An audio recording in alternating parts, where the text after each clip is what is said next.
Hai semua, salam sejahtera. Nama saya Cikgu Shirley. Dalam kelas hari ini, cikgu akan membincangkan soalan kelima iaitu peribahasa daripada Kertas Peperiksaan Percubaan SPM 2025 bagi BM Kertas 2, Melaka. Okay, jadi kita baca soalan terlebih dahulu.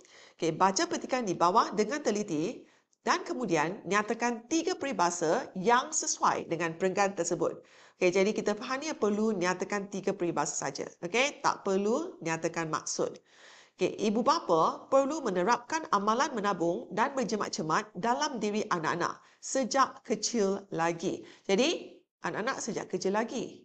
Jadi, apakah peribahasa yang menunjukkan maksud mendidik anak-anak sejak kecil lagi? Melentur buluh biarlah dari rebungnya. Okay, melentur buluh biarlah dari rebungnya. Maksudnya, kalau nak mendidik anak-anak, biarlah masa kecil, barulah kamu tegur, marah, ajar. Janganlah tunggu sampai bila dah besar. Dulu tak marah, sekarang nak marah, kamu rasa anak akan ikut tak? Akan dengar tak? Tidak kan? Ya, kerana sekarang mereka dah keras dah. Dulu masa rebung, masih lembut. Masih senang, mudah diajar. Ya? Okay, kita sambung. Ibu bapa juga perlu menjadi teladan terbaik. Okay, teladan good role example. Jadi, bapa borek anak rintik. Betul tak?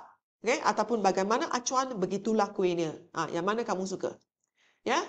Jadi, ada yang suka bapa borek, anak rintik. Like father like son. Kan? Bapa borek, anak rintik. Okay? Kalau nak tulis bagaimana acuan, begitulah kuenya pun boleh. Ya? Okay, yang ketiga.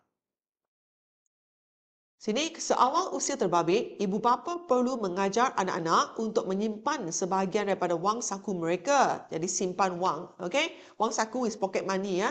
Jangan guna semua. Okay? Simpan baki tu. Lepas kamu dah beli makanan dari kantin, kamu boleh simpan baki, simpan di rumah. Okay? Jangan simpan dalam beg sekolah. Ya? Hal ini dapat memupuk rasa tanggungjawab. Okay, memupuk rasa tanggungjawab dalam diri anak-anak. They have the sense of responsibility. Okay, sekaligus means at the same time dapat menjauhi sikap suka membazir. So they can prevent wasting money. Jadi di sini ada dua kebaikan. Kamu hanya perlu buat satu saja, satu tindakan tapi membawa banyak faedah. Jadi maksudnya apa? Peribahasa ni ialah apa?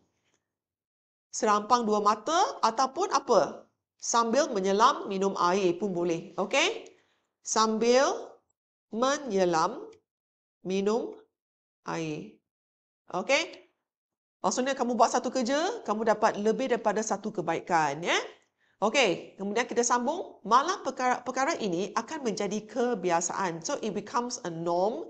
Okay? Dan anak-anak tidak kekok untuk menabung apabila dewasa. Okay? Jadi, sudah jadi kebiasaan. Jadi, mula-mula kamu rasa macam sangat susah.